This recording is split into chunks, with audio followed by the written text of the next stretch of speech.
Saudara-saudara kaum muslimin rahimakumullah, hakikatnya mati adalah perpindahan dari kehidupan di dunia ini menuju kehidupan di alam barzakh. Menunggu kita di alam barzakh sampai datangnya saat kiamat, entah 10 tahun, entah 100 tahun, entah 1000 tahun, hanya Allah saja yang maha tahu. Adapun orang-orang beriman yang melakukan amal kebajikan dalam kehidupan di dunia ini, masa penantian yang lama di alam barzakh buat mereka sebentar saja. Tetapi bagi orang-orang kafir yang ingkar, yang tidak beriman kepada Allah, yang hidup di dunia cuma menumpuk-numpuk dosa, tentu penantian di alam barzakh akan merupakan waktu yang sangat lama. Bukankah dalam kehidupan kita waktu itu memang relatif?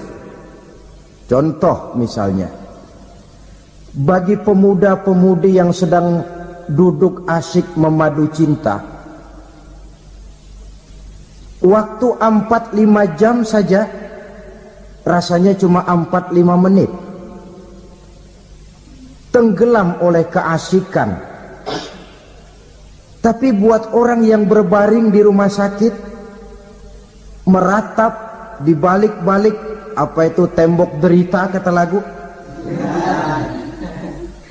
di balik dinding-dinding penjara, sehari bagai seminggu, seminggu rasa sebulan, sebulan boleh jadi rasa setahun. Penantian yang sangat lama. Kapan kiamat itu akan datang? Ini rahasia Allah. Jangankan kita yang orang awam, baginda Nabi sendiri tidak diberitahu oleh Allah kapan kiamat itu akan terjadi. Tetapi sungguh pun demikian, banyak hadis-hadis yang menjelaskan ciri atau tanda-tanda datangnya kiamat. Nah, kalau sudah bicara soal tanda kiamat itu ada 2. Pertama yang disebut alamatus sughra, tanda-tanda kecil. Ini waktunya masih ada tenggang. Ada yang dinamakan alamatul kubra, tanda-tanda besar, artinya kiamat sudah diambang pintu. Apa tanda-tanda kecil dari datangnya hari kiamat itu? Misalnya kata Nabi, apabila ilmu sudah diangkat oleh Allah, artinya apabila ulama sudah banyak wafat, minat orang belajar agama berkurang, lalu kebodohan nampak merajalela di mana-mana, zina dikerjakan secara terbuka, minuman-minuman keras jadi kebanggaan, itu termasuk di antara tanda-tanda kecil terjadinya hari kiamat. Apalagi misalnya iza waladatil ammatu rabbataha, apabila budak sudah melahirkan tuan. Apa maksudnya? Ada yang mentafsirkan apabila anak sudah bisa membudaki orang tuanya. Orang tua yang melahirkan dia, yang membesarkan dia, demi setelah si anak besar jadi orang berpangkat, bertitel, berharta, berkedudukan, jadilah orang tua itu budaknya. Sehingga sering dibilang kalau orang tua kaya, anak jadi raja. Tapi kalau anak yang kaya, orang tua sering jadi budak. Apalagi munculnya fitnah yang bergelombang, timbul perang antara 2 bangsa yang besar, waktu berjalan terasa sangat pendek sekali. Itu merupakan tanda di antara tanda-tanda kiamat. Termasuk di dalamnya sulit membedakan mana laki, mana perempuan. Kan kalau tanda-tanda kayak begini sekarang sudah banyak kita lihat kan. ulama banyak wafat, penggantinya sulit. Zina dikerjakan berterang-terangan, minuman keras jadi kebanggaan, banyak anak membudaki orang tuanya, sulit membedakan mana laki mana perempuan. Kadang-kadang dari belakang kita lihat perempuan bener, begitu kita colek nengok jenggotan.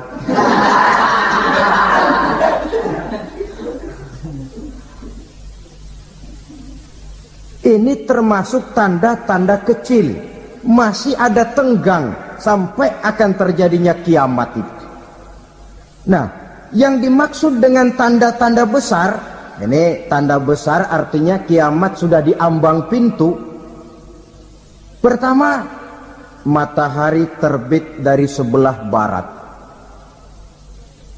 Apabila matahari sudah terbit dari arah sebelah barat, tertutuplah sudah pintu taubat.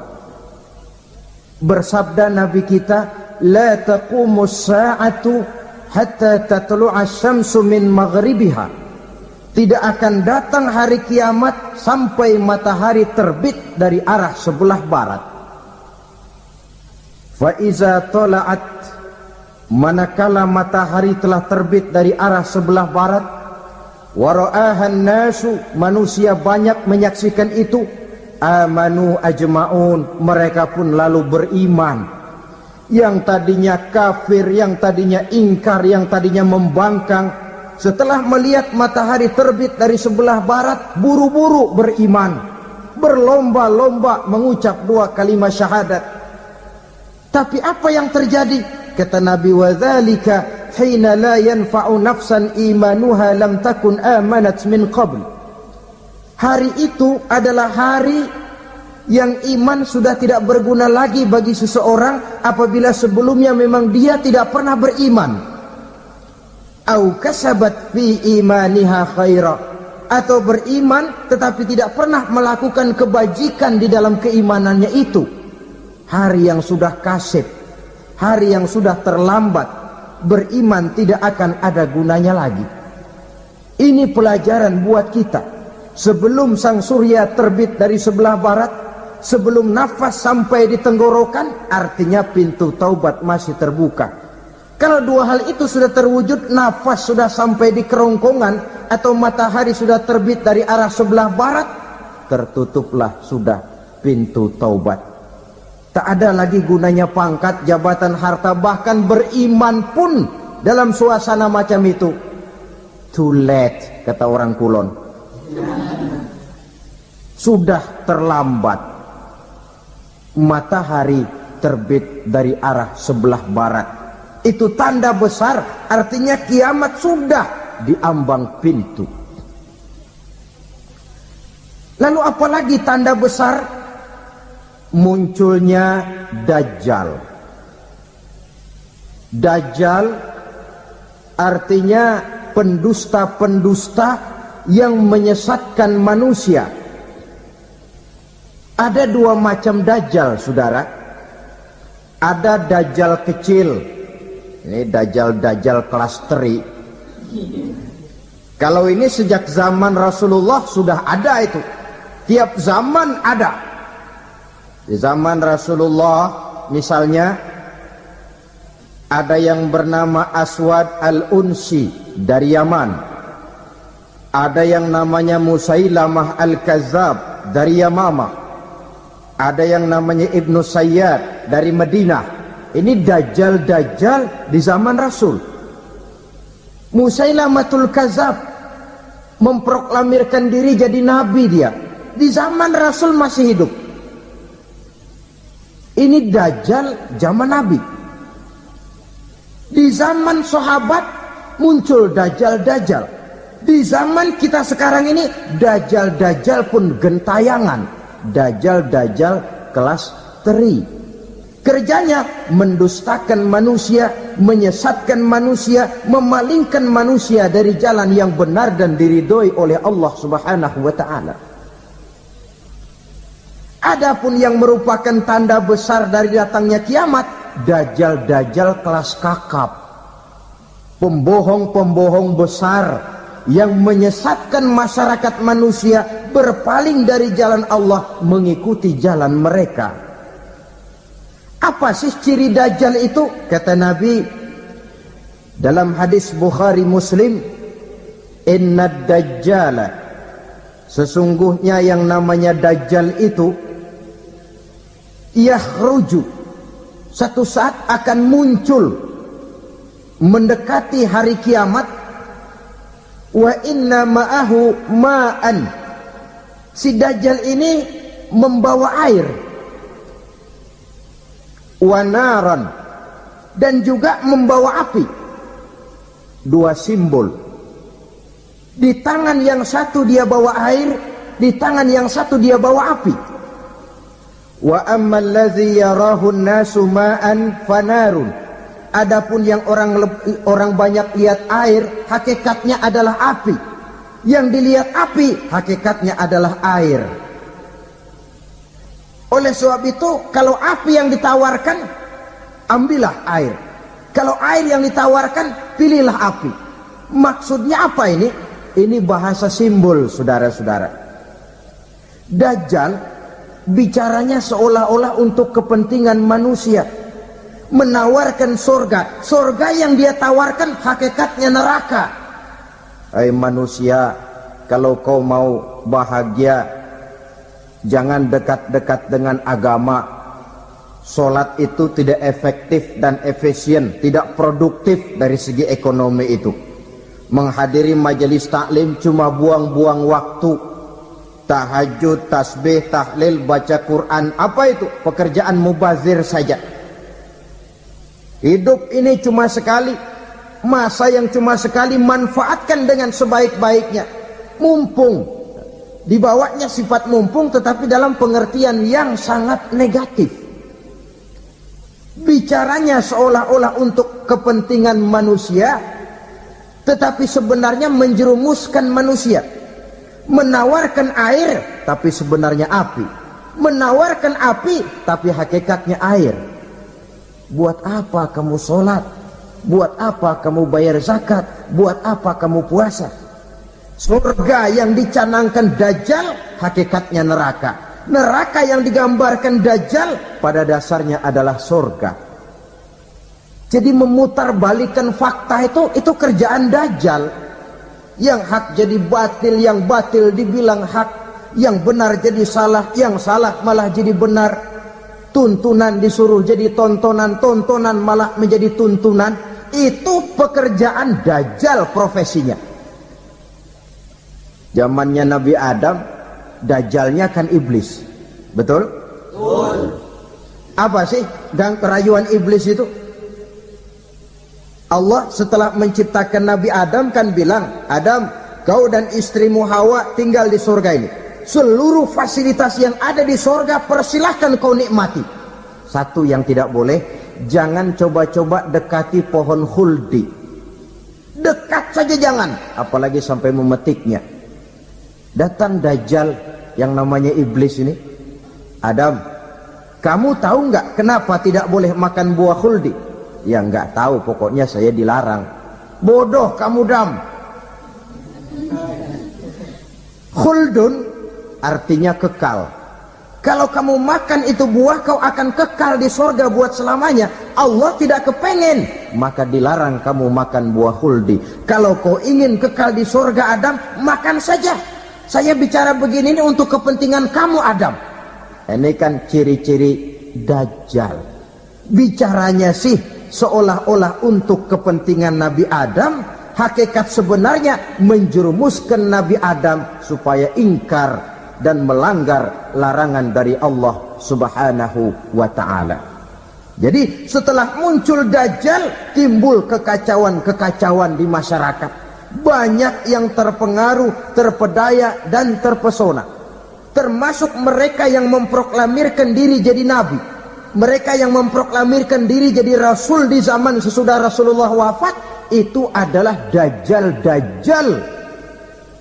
Maka saya ingatkan, kalau di zaman kita sekarang ini ada orang ngaku jadi nabi, ada orang ngaku jadi rasul, biar bahasa Arabnya kental, Quran hafal, hadis ribuan hadis hafal, biar pakai serban sampai menyengser ke tanah, bahasa Arabnya fasih, tapi dia mengaku jadi nabi, jadi rasul. Kita umat Islam wajib tidak percaya, wajib untuk tidak percaya. Itulah dajjal-dajjal zaman kita sekarang ini. Tidak mustahil mereka datang mempengaruhi orang-orang awam supaya berpaling dari Rasulullah, mengikuti mereka. Nah, di akhir zaman nanti, mendekati hari kiamat, dajjal ini muncul, dajjal kelas kakap, menyesatkan masyarakat manusia untuk berpaling dari Islam, mengikuti seruan mereka. Apalagi di antara datangnya kiamat itu, tanda yang besar itu, turunnya Nabiullah Isa Al-Masih, putra Maryam. Menurut berbagai hadis yang sahih, Nabi Isa Al-Masih nanti akan turun lagi, tidak membawa risalah yang baru, tapi meluruskan risalah Islam ini yang telah banyak ditinggalkan oleh masyarakat. Bahkan ada hadis menjelaskan beliau akan membunuh Nabi, mematahkan kayu-kayu salib, lalu melaksanakan haji dan umrah mengikuti syariat Nabi Muhammad, bukan membawa agama baru. Menjadi semacam mujaddid, reformer, menyelamatkan manusia dari bisikan dajjal. Bahkan ada riwayat yang menjelaskan bahwa Nabi Isa berhasil mengalahkan dajjal, mengembalikan masyarakat manusia kembali kepada ajaran Islam yang datang dari Allah, dibawa oleh Rasulullah sallallahu alaihi wasallam. Dengan kata lain, turunnya Nabi Isa bukan sebagai nabi dan rasul baru, tetapi mengikuti syariat Nabi kita Muhammad sallallahu alaihi wasallam. Saudara hadirin, ibu-ibu hadirat yang saya hormati, kemudian apalagi di antara tanda-tanda besar akan datangnya kiamat itu? Keluarnya asap atau awan. Kata Nabi, inna min asrati sa'ah dukhanan yamla'u ma bainal masyriqi wal maghrib. Di antara tanda-tanda kiamat, munculnya awan atau asap yang memenuhi antara langit dan bumi. Ini pun diperkuat dalam surah Ad-Dukhan ayat 10. Fartaqib yauma ta'ti as-sama' bidukhanin mubin fayughshan nas hadza azabun alim. Bagi orang-orang yang beriman, mereka biasa-biasa saja. Tapi bagi orang kufur, datangnya asap dan awan ini merupakan azab yang kelewat pedih. Barangkali sedikit mendekati gambaran tentang azab yang pedih ini, saya ingatkan alam pikiran kita kepada peristiwa yang belum lama terjadi. Pernah dengar berita bocornya reaktor nuklir di Chernobyl, Uni Soviet? Pernah dengar? Nah.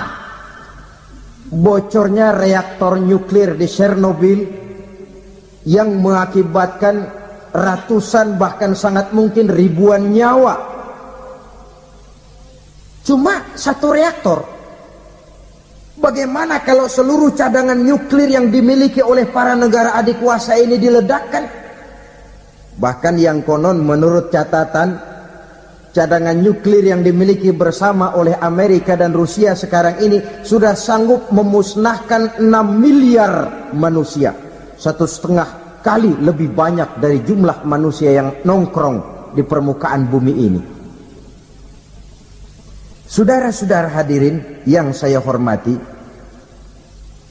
lalu saat mendekati hari kiamat, apalagi tandanya? Setelah Nabi Isa wafat, pada saat turunnya yang kedua kali, lalu Allah meniupkan angin sejuk. Semua orang-orang beriman, orang-orang baik wafat, sehingga penghuni bumi ini cuma tinggal lagi terdiri dari orang-orang kafir. Tidak ada lagi di bumi ini yang bisa mengucapkan Allah. Sehingga dalam hadis qudsi itu ada keterangan, innallaha azza wa jalla yaqulu li Israfil. Allah pernah pesan kepada malaikat Israfil, kata Allah, Israfil, iza sami'ta qailan yaqul Allah Allah fa akhirin nafakh 40 sanatan ikraman liqailiha.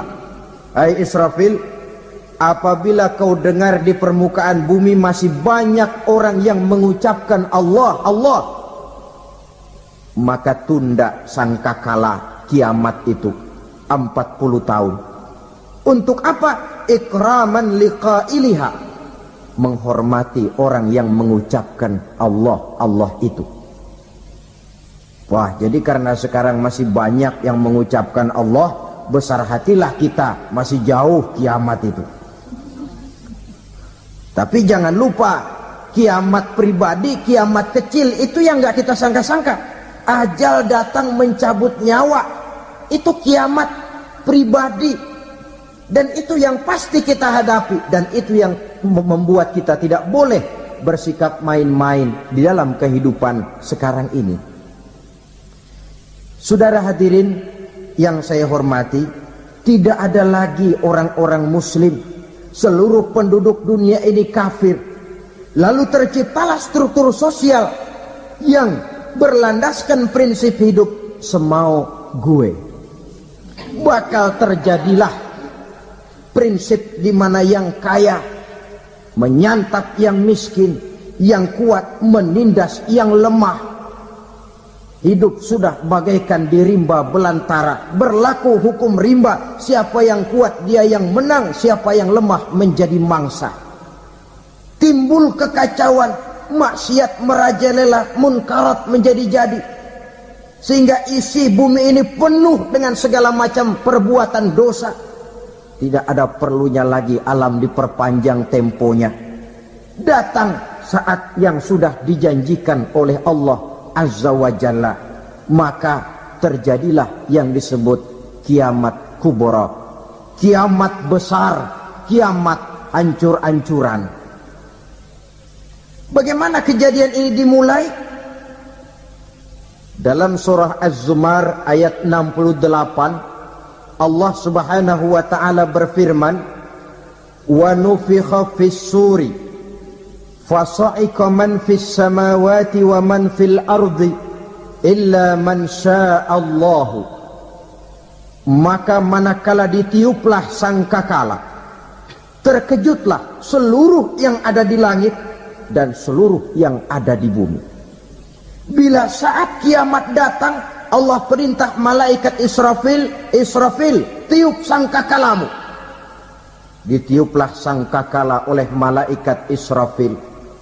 Yang akibat daripada tiupan itu, seluruh yang ada di langit, seluruh yang ada di permukaan bumi terkejut. Yang ada di langit siapa?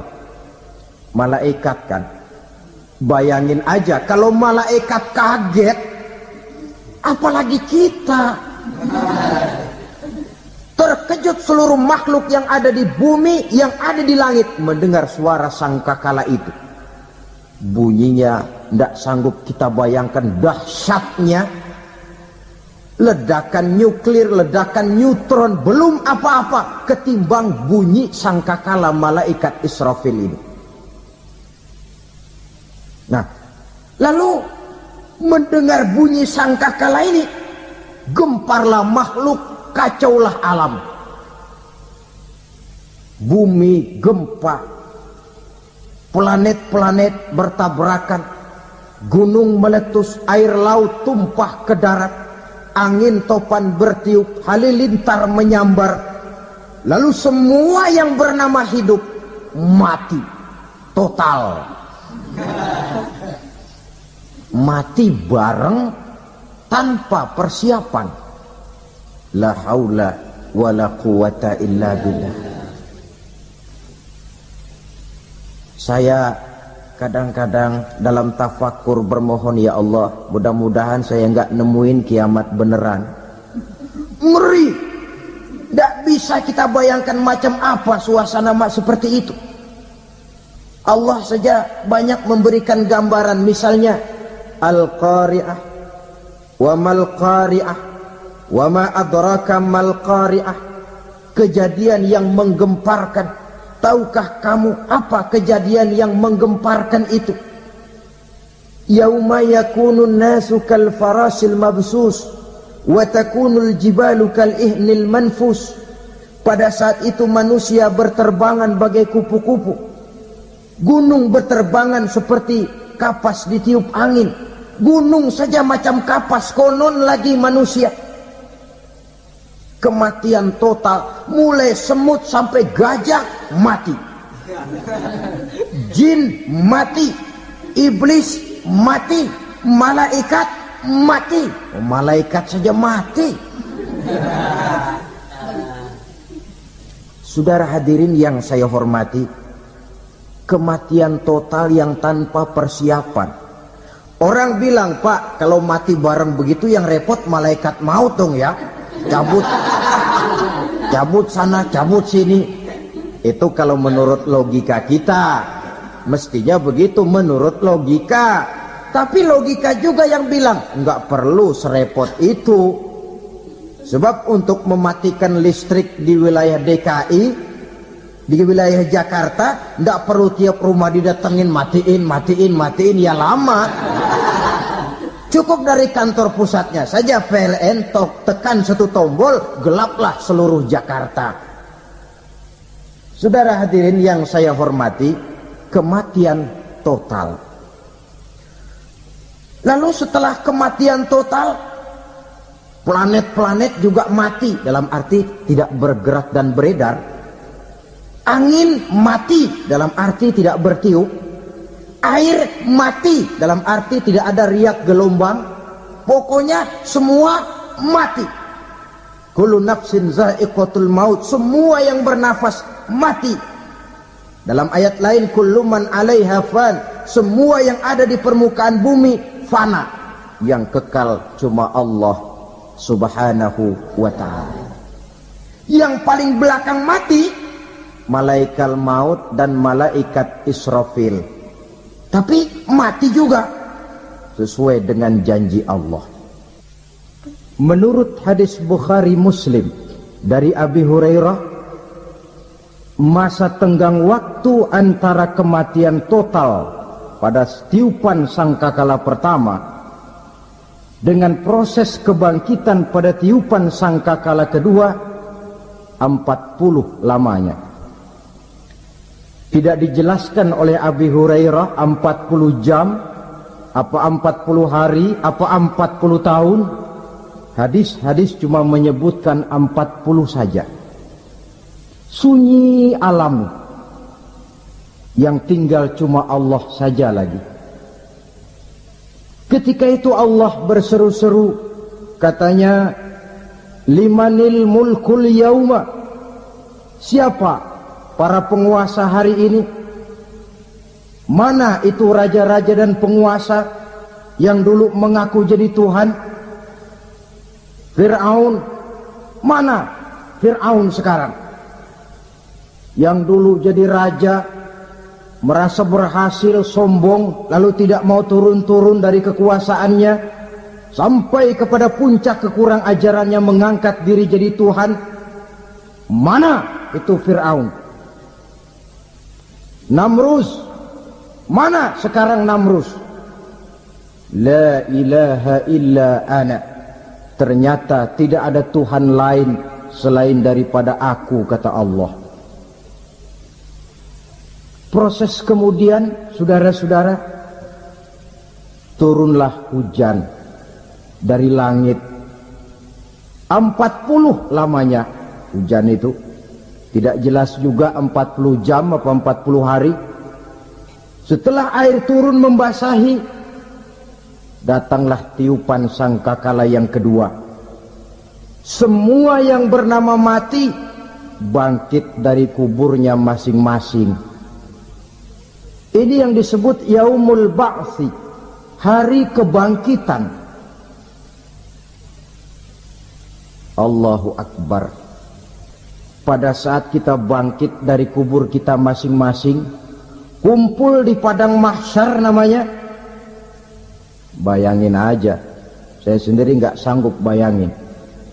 Manusia sejak zaman Adam sampai zaman kiamat kumpul bareng di tempat sama. Berapa banyaknya itu?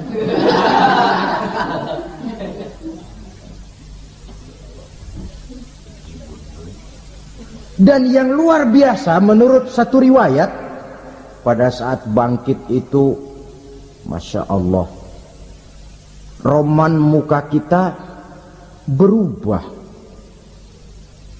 disesuaikan dengan amalan kita waktu di dunia ini. Barang siapa yang waktu di dunia amalannya itu amalan tikus, di akhirat nanti dia bangkit dari kubur, mukanya seperti muka tikus. Gagah betul badannya, tapi mukanya seperti tikus. Kenapa? Amalannya waktu di dunia seperti amalan tikus. Apa amalan tikus itu? Suka ngegeragoti barang yang sudah disimpan rapi-rapi.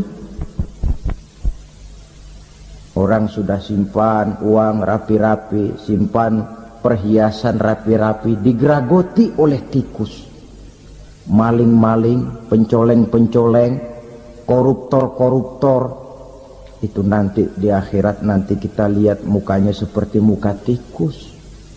Oh, ini waktu di dunia suka nyolong, mukanya seperti muka tikus. Barang siapa yang waktu di dunia ini amalannya itu amalan macan, dia akan bangkit nanti mukanya seperti muka macan. Apa amalan macan? Macan itu amalannya menang-menangan. Orang yang mau menang saja nggak mau mengalah. Coba lihat di hutan, kenal hutan nggak? Di hutan, raja hutan di mana-mana pasti macan, betul kan? Betul. Padahal hutan belum pernah bikin pemilihan umum. Tapi macan tidak peduli ada pemilihan umum apa tidak, pokok saya raja. Sebab apa? Macan jadi raja itu bukan karena benar, tapi karena kuat jadi raja. Setelah dia jadi raja, rakyat hutan yang mesti dilindungi malah dimakan oleh raja macan. Kambing rakyat hutan dimakan oleh macan. Ayam rakyat hutan dimakan oleh macan. Itu nanti kita lihat di akhirat itu mukanya seperti muka macan, gagah betul. Lalu barang siapa yang di dunia ini amalannya itu seperti amalan anjing, nanti dia punya muka seperti muka anjing. Apa amalan anjing?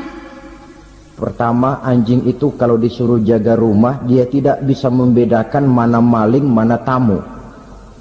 Biar yang datang maling, kalau bawa tulang, anjing kalem. Yang kedua, anjing itu akan setia kepada siapa saja yang memberinya roti. Siapa yang memberinya roti, itulah majikannya. Apa kata majikannya, pasti dia laksanakan. Soal benar atau salah, dia tidak peduli. Setelah anjing dapat roti, dia tidak punya pilihan lain kecuali bilang, abdi mah kumaha juragan wae ayeuna mah.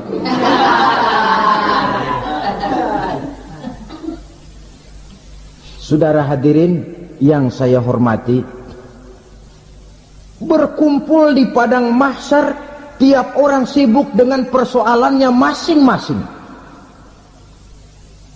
Matahari waktu itu didekatkan oleh Allah, panas luar biasa.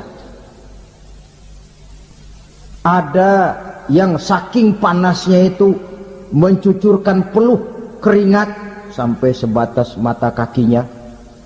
Ada yang keringatnya sampai sedengkulnya, ada yang keringatnya sampai sepusatnya, ada yang keringatnya mengalir sampai sebahunya. Ada yang kelelap oleh keringatnya sendiri, sementara orang di sampingnya nggak apa-apa. Bergantung lagi amalan dia waktu di dunia ini. Saudara-saudara, sebagian orang dalam kepanikan padang mahsyar berombong-rombong datang mereka menghadap Nabi Adam. Ya Adam, anta abal bashar. Hai Adam, Tuhan adalah bapak moyang manusia. Kami sebentar lagi akan disidang, dimintakan pertanggungan jawab. Tolonglah kami, hai Adam. Kata Nabi Adam, jangankan nolongin sampean, saya sendiri tanggung jawab di hadapan Allah. Ketika dulu tidak boleh makan khuldi, saya serobot. Sudahlah, urus diri masing-masing saja, nafsi. Begitu kata Nabi Nuh, begitu kata Nabi Ibrahim. Tiap orang bertanggung jawab sendiri-sendiri. Ketika itulah saudara-saudara, nikmatnya menjadi umat Nabi besar Muhammad sallallahu alaihi wasallam. Sebab apa? Walaupun menurut abjad kita ini umat paling belakang, kan paling belakang kita ini toh, karena Nabi Muhammad adalah Nabi akhir, tapi akan dihisap lebih dulu, lewat di atas sirat lebih dulu, masuk surga lebih dahulu ketimbang umat-umat belakangan. Ketika Rasul mendekati ajal, beliau tanyakan itu kepada malaikat Jibril. Malaikat Jibril berkata, Muhammad jangan khawatir, Allah sudah berjanji, inni haramtul jannata ala sairil anbiya hatta tadkhulaha anta, wa haramtuha ala sairil umami hatta tadkhulaha ummatuka. Surga aku haramkan buat seluruh nabi kecuali kalau engkau Muhammad sudah masuk ke dalamnya, dan surga aku haramkan buat seluruh umat kecuali kalau umatmu Muhammad sudah masuk ke dalamnya. Logikanya, walaupun menurut abjad kita umat paling belakang, bakal dihisap paling dulu, lewat di atas sirat paling dulu, masuk surga paling dulu, kalau mampir ke neraka juga paling dulu. Ya resiko. Jangan mau enaknya aja paling dulu. Saudara hadirin yang saya hormati, setelah masa kebangkitan itu jangan dikira begitu bangkit langsung diperiksa. Masih menunggu menanti ribuan tahun perhitungan padang mahsyar untuk sampai kepada proses yang disebut yaumul hisab, hari perhitungan. Seorang demi seorang bakal dipanggil. Bayangkan saja, kita se-RT saja di absen, kadang-kadang perlu waktu lama. Ini manusia sejak zaman Nabi Adam sampai datang hari kiamat, satu demi satu disidang di hadapan Qadhi Rabbul Jalil. Status sosial copot sudah waktu itu. Yang pernah jadi hartawan di situ tidak lagi kelihatan kehartawanannya. Yang pernah jadi jenderal tidak lagi dipanggil jenderalnya. Yang ustadz tidak lagi dipanggil al-mukarramnya. Seluruh status sosial selesai. Dipanggillah kita seorang demi seorang menghadap Qadhi Rabbul Jalil. Bagaimana proses penghisaban itu? Pertama, proses tanya jawab. Di antaranya ada hadis menyatakan, lan tazula qadama 'abdin yaumal qiyamah hatta yus'ala an arba'i khisalin. Besok di hari kiamat tidak akan bergeser telapak kaki seorang hamba sampai dia ditanya lebih dulu tentang 4 persoalan. Tentang ilmunya, kemana ilmu itu diamalkan. Tentang umurnya, di mana umur itu dihabiskan. Tentang masa mudanya, kemana masa muda itu dipakai. Tentang hartanya, dari mana harta itu didapat dan kemana harta itu dibelanjakan. Ini termasuk proses tanya jawab. Jadi kalau istilah pengadilan dunia, nama Fulan bin Fulan. Kamu waktu di dunia diberikan umur panjang untuk apa? Pernah mengalami masa muda, kemana kau habiskan masa remajamu? Kau diamanahkan ilmu, dengan apa ilmumu kau amalkan? Kau diberikan harta, dari mana harta kau dapat, kemana kau belanjakan? Tak seorang pun yang bisa mungkir. Sebab apa? Dikala itu yang menjadi saksi bukan orang, Yang menjadi saksi adalah seluruh anggota badan kita. Tangan bicara, kaki jadi saksi terhadap seluruh amalan yang pernah kita kerjakan pada saat kehidupan di alam dunia ini. Selesai proses tanya jawab, lalu diperlihatkan buku catatan kita waktu hidup di dunia ini. Jangan lupa Allah itu menyiapkan 2 superkomputer kepada kita, sebelah ditempelin sebelah kanan, yang sebelah tempelin di sebelah kiri. Komputer itu namanya Raqib dan Atid, 2 malaikat yang apabila baik kita lakukan, refleks saja akan menulis kebajikan kita. Jahat kita kerjakan akan tertulis. Catatan itu nanti diperlihatkan kepada kita. Waduh, alangkah malunya pada saat diperlihatkan catatan kita, buku rapot kita merah melulu. Barangkali diperiksa sambil diomelin, brengsek lo. Buku merah melulu begini, bagaimana waktu hidup di dunia? Tidak cukup diperlihatkan buku catatan kehidupan, rekaman kehidupan. Rekaman kehidupan kita secara utuh sejak terlahir sampai ajal datang merenggut nyawa. Barangkali mirip dengan video sekarang ini, di mana terekam dengan baik seluruh kegiatan kita sejak yang sekecil-kecilnya sampai kepada yang sebesar-besarnya. Untuk kemudian kita pun menerima balasan. In khairan fa khairun wa in syarran fa syarrun. Kalau baik ya baik balasannya, kalau jahat ya jahat juga balasannya. Catatan-catatan kita diberikan. Kalau banyak kebajikannya diberikan di tangan kanan dengan cara yang halus. Kalau banyak kejahatannya diberikan dari sebelah kiri atau dilempar dari belakang. Itulah sebabnya sejak di dunia ini kita sudah mohon kepada Allah. Ketika berwudu membasuh tangan kanan, apa kita bilang? Allahumma a'tini kitabi biyamini wa hasibni hisaban yasira. Ya Allah, berikan saya kitab di tangan kanan, dan kalau saya memang perlu dihisap, hisaplah saya yang seringan-ringannya. Tangan kiri berlindung kita kepada Allah, jangan sampai diberikan kitab di tangan kiri atau dari arah sebelah belakang.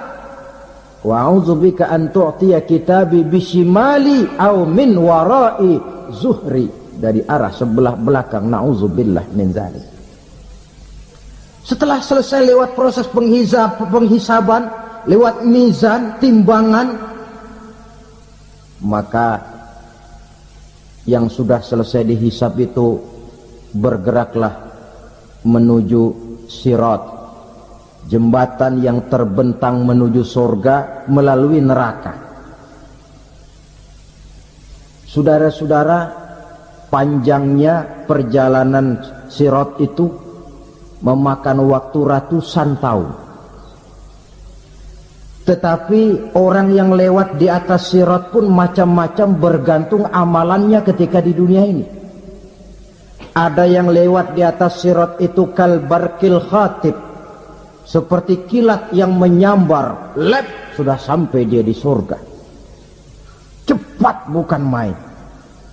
Ada yang lewat di atas sirat itu seperti orang lari-lari. Ada yang lewat di atas sirat itu seperti orang jalan biasa. Ada yang sambil merangkak, ada yang sambil ngesor, ada yang sambil gelayutan, ada yang selamat sampai ke ujung ke surga, ada yang tergelincir jatuh masuk ke dalam neraka, bergantung amalannya dalam kehidupan di dunia sekarang ini. Tiap kita akan melewati yang namanya sirat ini. Saudara-saudara kaum muslimin yang saya hormati, dengan demikian mereka yang selamat melalui sirat sampai ke terminal akhir surga, mereka yang ketika dihisab ternyata banyak kejahatannya daripada kebaikannya, mereka singgah di dalam neraka. Nah, adapun orang-orang yang beriman menurut ayat Quran dan hadis Nabi itu nanti ada bermacam-macam. Ada orang beriman itu yang dimasukkan surga. Ada orang beriman itu yang dimasukkan ke dalam surga. Ada orang beriman itu yang disebut penduduk surga. Kenapa lain-lain, Pak? Karena waktu di dunia amalannya juga lain-lain. Ada orang beriman yang masuk surga. Ini paling murah tiketnya. Mau masuk surga? Kata Nabi begini, ma min abdin qala la ilaha illallah thumma mata ala dhalik illa dakhalal jannah. Kalau seorang hamba sudah mengucap dua kalimat syahadat, dia yakin dengan kebenaran kalimat itu sampai matinya, orang itu akan masuk surga. Abi Dzar yang waktu itu diajak bicara heran, ya Rasul kok gampang betul? Iya.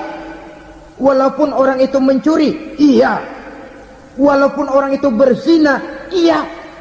Biar dia mencuri, biar dia berzina, kalau dia sudah mengucap dua kalimat syahadat, dia yakin dengan kebenaran kalimat itu sampai matinya, itu orang akan masuk surga. Jadi masuk surga cukup dua kalimat syahadat, yakin sampai mati, masuk surga. Itu perkara masuk. Tapi kalau pertanyaannya diterusin, masuknya kapan, Pak? Nah, ini lain lagi urusannya. Sebab ada yang masuknya itu langsung, ada yang mampir dulu. Di sana tempat cuma dua, kalau tidak surga, neraka. Mau ke surga, tapi mampir dulu. Yang mampirnya jelas di neraka. Kenapa? Dalam hadis qudsi ada riwayat, nanti itu di akhirat, setelah Allah selesai mengatur penduduk surga masuk surga, yang neraka masuk neraka, Allah berkata kepada malaikat Malik, malaikat Malik, labaik ya Allah, itu bajingan-bajingan tengik, manusia-manusia durjana yang waktu di dunia tidak mau sujud, jauh dari ulama, gemar melakukan yang munkarat dan maksiat, hidup di tengah masyarakat selalu jadi bibit keonaran, kufur, sudah masuk neraka semua. Sudah ya Allah. Nah, kalau sudah, coba sekarang kamu masuk, Malik. Saya, iya, masuk neraka. Mau apa ya Allah? Kata Allah, akhriju minan nar man kana fi qalbihi misqala habbatin min khardalin min iman. Kau masuk neraka, cari di dalam neraka orang-orang yang ada imannya walaupun kecil sebesar biji zarah, angkat mereka keluar. Masuk malaikat Malik ke neraka, cari orang yang ada imannya, korek-korek. Ya repot, udah pada gosong. Yang ada imannya diangkat ke atas, yang ada imannya diangkat ke atas, lalu dimandikan di Nahrul Hayat, namanya sungai kehidupan di akhirat nanti. Cakep lagi rupanya, bersih lagi wajahnya, apel di hadapan Allah. Kata Allah, bagaimana mas? Kapok nggak sampean? Kapok ya Allah. Nah, kalau kapok, idhab fadkhulil jannah, pergi masuk surga sana. Berangkat mereka ke surga, ketemu sama teman-temannya yang udah sampai lebih dulu, yang nggak pakai mampir lagi. Terjadi dialog. Kata teman-temannya yang udah pada nyampe duluan, mas, iya, emang baru sampai? Saya baru sampai. Memang mampir di mana dulu mas? Kita sudah lama sampai di surga. Saudara buka surah Al-Muddatsir ayat 34-35. Ma salakakum fis saqar? Kenapa kamu mampir di neraka Saqar? Qalu lam nakum minal musallin. Mereka menjawab, kami mampir di neraka Sakor mas, gara-gara dulunya kami waktu di dunia tidak pernah sholat. Tidak pernah sholat? Tidak pernah. Karena rumahnya dekat masjid. Cuma dekat doang mas.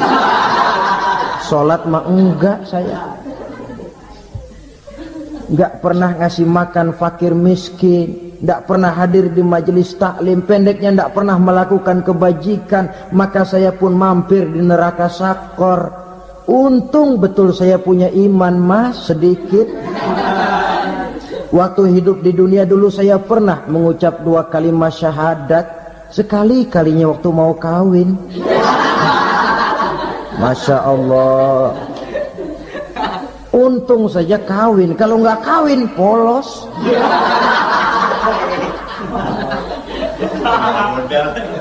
Itu juga pengulu sudah setengah mati ngajarin. Asyhadu alla, asyaduaan, asyaduaan.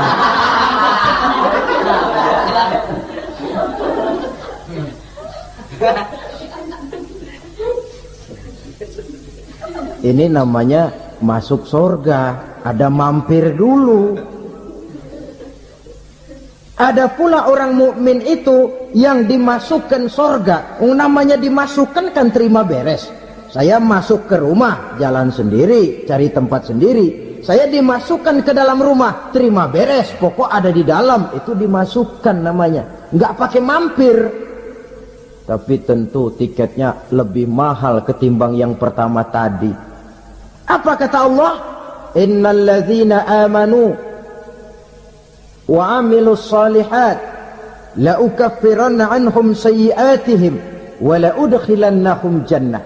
Sesungguhnya orang-orang yang beriman kemudian beramal soleh, kami hapuskan segala dosa dan kesalahannya, kami masukkan mereka ke dalam surga. Lihat ayatnya, Allah yang memasukkan, kita yang dimasukkan. Tidak pakai transit, tidak usah mampir. Cuma tidak cukup syahadat, tidak cukup amanu, tapi diiringi dengan wa'amilus salih. Iman, amal. Tidak cukup syahadat, lalu dibuktikan dia sholat, dia zakat, puasa, lalu dia melakukan berbagai macam kebajikan. Ini yang menyebabkan dia tidak pakai mampir di tempat yang bernama Sakor. Lalu ada pula orang mukmin itu yang disebut penduduk sorga. Wah, ini sudah VIP ini. Ashabul jannah, penduduk sorga. Siapa mereka? Kata Allah, innal ladzina amanu summa istaqamu fala khaufun alaihim wala hum yahzanun ulaika ashabul jannah hum fiha khalidun. Sesungguhnya orang-orang yang beriman lalu istiqamah, tetap dalam melaksanakan perintah Allah, tidak goyah, tidak labil tapi stabil, istiqamah, mereka tidak takut dan tidak bersedih hati. Merekalah penduduk surga. Iman, istiqamah. Tidak punya duit, sembahyang. Banyak duit, sembahyang. Miskin, sembahyang. Kaya, tetap sembahyang. Istiqamah. Kadang orang kalau susah rajin ke masjid, banyak duitnya ngelihat masjid melengos. Itu yang dibilang waktu miskin hamba Allah, setelah kaya jadi hamba harta. Bergeser, tidak ada nilai istiqomahnya. Saudara-saudara, dengan begitu penduduk neraka itu dua. Ada penduduk permanen, ada penduduk yang semi permanen. Yang semi permanen orang-orang beriman yang mempunyai dosa besar. Mereka masuk ke neraka untuk menerima azab sesuai dengan dosanya. Bila selesai masa azab itu, mereka akan diangkat untuk ditempatkan kembali ke dalam surganya Allah Subhanahu wa ta'ala. Nah, dikala itulah saudara-saudara, ada yang disebut syafaat dari Rasulullah Sallallahu Alaihi Wasallam. Tapi tentu jangan lupa, syafaat ini ibarat kain menambal dia. Kita punya kain bolong-bolong sedikit, syafaat yang menambal. Solat kita ada kurang dikit, sedekah kita ada campur riak dikit, amalan kita ada tidak karena Allah dikit. kita berharap syafaat. Jadi biarlah kain masih bolong-bolong, yang penting punya kain. Tapi kalau kainnya tidak ada, yang ditambal apanya? Sholat tidak, puasa tidak, zakat tidak, berharap syafaat saja. Ya, terlalu berlebihan itu. Saudara hadirin yang saya hormati, apabila selesai proses penghisaban, proses penghitungan, maka dikala itulah manusia terbagi dalam dua kelompok besar. Fariqun fil jannah wa fariqun fis sa'ir. Sekelompok orang-orang beruntung yang masuk ke dalam surga, dan sekelompok lagi masuk ke dalam neraka.